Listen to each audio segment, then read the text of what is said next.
From Von getting checked by his ops to Lit Yoshi taking one for the team, here are 5 times rappers messed with real gangsters. Von wasn't just a rapper who messed with gangsters, he was a gangsta himself. But the one time he was caught lacking, he got smoked. Von Daquan Bennett, aka King Von, was an American rapper born and raised in Chicago, Illinois, aka Chirac, because of that crazy murder rate and gun violence. He lived in Parkway Gardens, the infamous O Block, right at 64th and MLK Drive, also called 300. Now, he was mostly around other big names from O Block like Chief Keef and was tight with Lil Durk, who wasn't from O Block but was always down with the crew. Word on the street said he was a member of the Black Disciples, or BD, and got the nickname Grandson cause folks in jail said he reminded them of King David, the BD founder, in how he handled himself and his ops on the street. As you would expect, his street cred came with a long sheet of always getting into trouble with the law from a young age. He hit jail for the first time at 16 and got busted for packing heat 2 years later. He's also rumored to have put in serious work for his gang and might have taken out 4 to 5 people, one of them being a fellow ruthless gangster named K.I.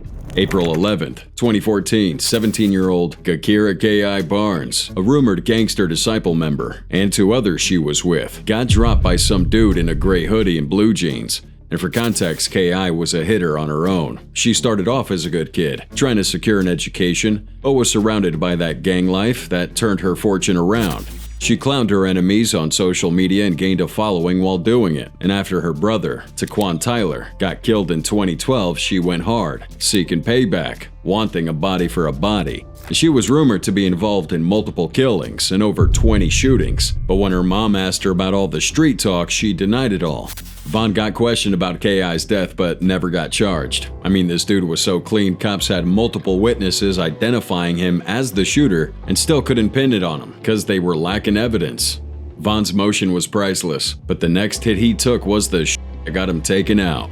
July 24th, 2014, Von and his boy Big Mike were at a house party. They ran into Malcolm Stuckey, a GD known for beefing with the BDs. Stuckey and his dude were throwing dirty looks Von's way, and Von wasn't gonna take that disrespect, so he leaves the party with Big Mike, allegedly grabs a .40 Smith & Wesson and heads back to the spot. They start shooting at Stuckey and another guy outside, leaving Stuckey dead and the other dude wounded. For some crazy reason, Big Mike decided to snitch, telling the cops he and Von hopped out of the whip and chased them dudes down the block. Mike also claimed he shot one in the foot, and Von supposedly shot the other in the face, breaking his jaw. Looked like Mike was ratting out his homie, but then he flipped and refused to testify against Von in court. The other witness to the crime also vanished, leaving Von acquitted from the case and Big Mike with a 28-year sentence for aggravated battery with a firearm. Even though Big Mike didn't testify, his statement to the cops made them real suspicious of Von and branded Mike a snitch in the gang. Turns out Big Mike is the brother of Chicago rapper Wooski. Wooski grew up on O Block but later rolled with their rivals in STLEBT. His crew is an alliance of 2 GD sets, St. Lawrence and E-Block territory, right next to O Block. They teamed up against O Block and other rival gangs years back. Now, Wooski had to bounce from O Block after he allegedly shot and killed a BD when he was just 12. He moved into STLEBT and got tight with GD rappers like FBG Duck, Lil J, and Lil Jojo. Wooski and Von had a ruthless public feud on Twitter for years, mocking dead homies and taunting each other, while always asking who'd get dropped first. In October 2018, Wooski was at his homie's Dusky Demand's funeral. He stepped outside to smoke a cig and out of nowhere, Draco shots started flying, hitting him in the head. He was rushed to the hospital, into the ER, and thankfully he pulled through. It sent shockwaves throughout the South Side, and everyone suspected Von as the perpetrator. However, there was no evidence linking him to the crime. Von was getting a lot of heat on him and needed to cool off. So in that same year, after seeing his boys like Lil Durk blowing up in the rap game, he decided to give it a shot. He wanted to turn his life around, and his homies pushed him to do it. Lil Durk signed him to his label OTF, and Von dropped his breakout single Crazy Story on December 6, 2018. With Durk's support, the track blew up, putting Von on the map. At first, having all eyes on him was tough, but he got the hang of it with Durk's guidance. Von kept dropping music and working with Durk, building his fan base. By June 2019, he got wrapped up in another criminal case, but this time with his homie Durk. They were both linked to a shooting in ATL. Prosecutors say that they robbed and shot a dude outside a drive-in on February 5, 2019. They got hit with charges for being felons with firearms and criminal intent to commit murder, but they both made bail. Vaughn for $250,000 and Dirk for $300,000. This boosted Vaughn's notoriety, like getting locked up often does for rappers. He would go on tour with Dirk, finally make his money, and leave the streets. But on November 6, 2020, things took a turn. Vaughn and his crew left the Opium nightclub heading to Monaco Hookah Lounge in Atlanta. Since he was a felon with a pending case, he couldn't carry a gun, leaving him lacking, and around 2:15 a.m. he got into it with rapper Quando Rondo and his crew outside that lounge. They argued, and shots got fired. Vaughn and Quando started fighting, and then Quando's boy, Lil Tim, allegedly opened fire on Vaughn, hitting him multiple times. Lil Tim also got shot at by one of Vaughn's boys, and 2 cops would shoot from different spots, trying to break up the fight. 6 people got shot, and Vaughn, along with 2 others, died from their wounds. The whole thing got caught on camera, and Lil Tim got arrested for Vaughn's murder. Vaughn's career ended as quickly as it started, leaving fans with just his music and memories. Dude was talented, and damn, he deserved a shot to turn his life around and didn't get it. Homies turning rivals is just how the rap game goes. It's not a new thing and it ain't going anywhere. But with G Money and Youngboy, things got extra saucy. Baton Rouge, Louisiana's one rough place. Streets are hardcore, gangs run deep, and violence and crime are everyday problems. It's a war zone out there. You gotta stay on point to survive.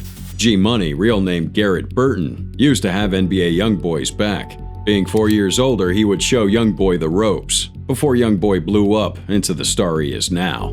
They were tight until G Money messed around with Youngboy's sister, T. Lee Golden. G Money himself said he hooked up with her, and Youngboy wouldn't trip at first, but it would become an issue later. As time went on, both Youngboy and G Money were part of TBG, or Top Boy Gorilla. And then Youngboy would leave to start his own label, NBA, Never Broke Again. With a spotlight on Baton Rouge, Youngboy and Boozy were blowing up, but at the same time things were getting rocky with G Money, and eventually they fell out. In August 2017, a month before he got killed, G Money did this interview with Say Cheese TV, saying him and Youngboy would never make music together again, because Youngboy was still mad about his sister. This was news to their fans, and it blew up online. After that, G Money dropped a diss track called Industry, where he dissed Youngboy and his sister hard. The beef got real on social media, making NBA and TBG rivalry even hotter. Less than a month later, G Money was dead. People pointed right at Youngboy because of their beef, and right after G Money got hit, Youngboy's crew got into a deadly shootout in Miami. But did Youngboy really take out G Money himself? The judicial system didn't think so. A member of Youngboy's label, 26-year-old Lil Pap, got grilled by the cops. He told his mom to leave the house because he feared retaliation, and hid his mom and son in New Roads, Louisiana, after G Money got smoked. He lied to the cops about being in Hammond, Louisiana for gas the day G Money died because his phone's GPS showed he was in Baton Rouge. Shell casings on Jefferson Avenue matched the ones from when G Money got clapped, making detectives think Lil Pap handed off the gun there. Pap's phone records also show he was hitting up people from that avenue right after G Money got dropped. Pap was charged with second-degree murder, but took a plea deal for accessory after getting hit with a new charge that claimed he was just in the car with G Money's killer on the night of the incident. Prosecutors believe Lil Pap helped the shooter after G Money got dropped, and subsequently Pap got 5 years in prison, to be served alongside a 3-year sentence for a separate federal weapons charge. Lit Yoshi was stepping on his ops left and right, catching body after body like a freaking menace in the streets. However, it was only a matter of time before his rivals caught up with him, changing the course of his life forever.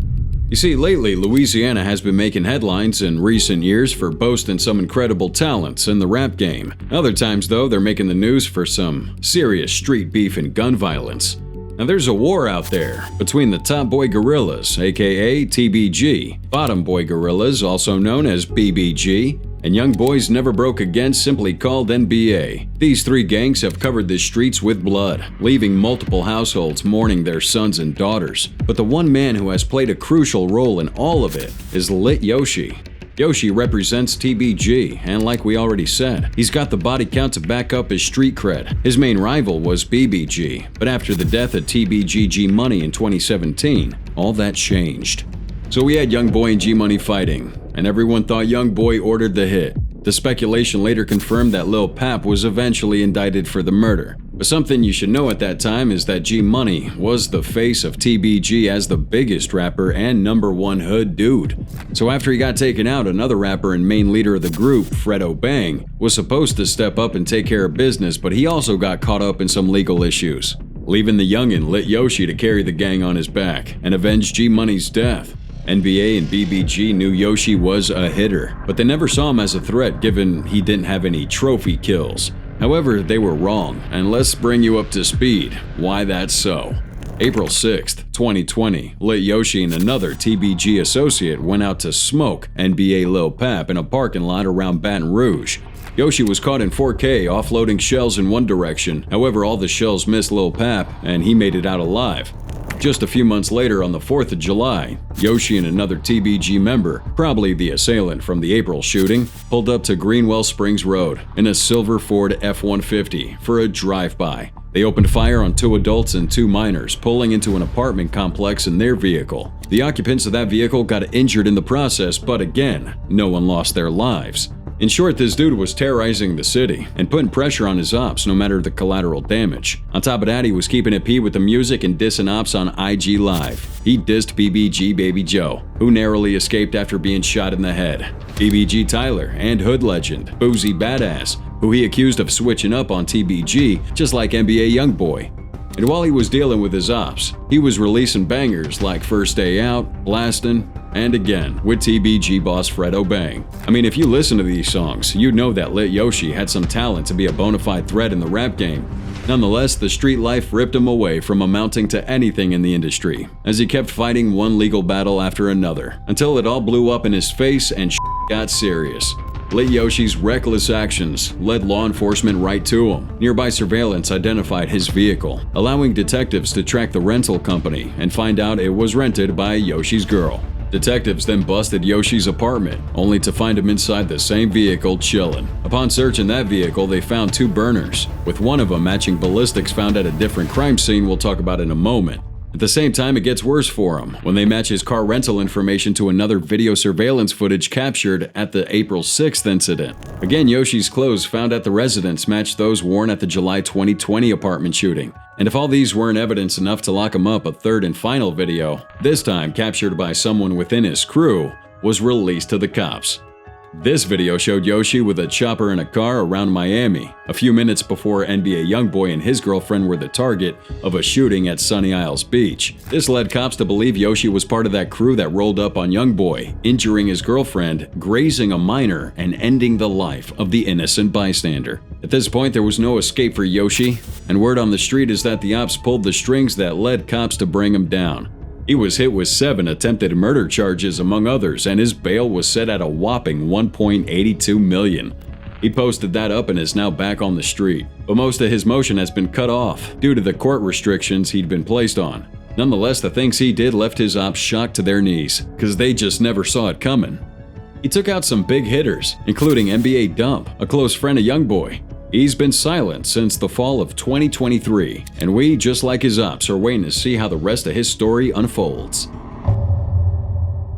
Just like Lit Yoshi, messing with real gangsters brought the heat, but for Mr. Fredo Bang, it hit on a whole nother level.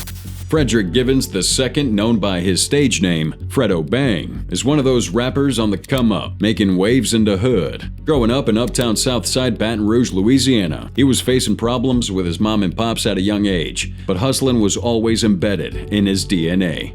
The streets were heavy. Even his brothers were always in trouble for zesty stuff. One would do 10 years at time for a dope charge, while another was incarcerated for gun charges. This left Fredo writing life solo. However, he wanted to do better for himself. He tried avoiding that same fate by killing it in school and even making it to college. Music was his passion, and he got offered a scholarship to study it. But this dude had mad love for his mom and turned down that scholarship to be with her when their parents were divorcing. He was the glue holding the family together, and them separating was one of the things that changed his life for the worst. So he was hitting the books, looking out for his mama, but the streets kept calling, and Fredo couldn't ignore it anymore. Now before he went full gangsta, he would chase his music dreams, always chilling with his day one, Crazy Trey. Crazy Trey, also a rapper, laying tracks down with the homies in the studio. And while he did that, Fredo occasionally jumped in, dropped some bars, and got everything lit. One of the homies dubbed him Fredo after Chirac legend Fredo Santana, and that's how he got the nickname Fredo Bang. In turn, though, Fredo was slowly losing his grip on civilian life, sinking deeper into the hood by doing drugs and sipping lean.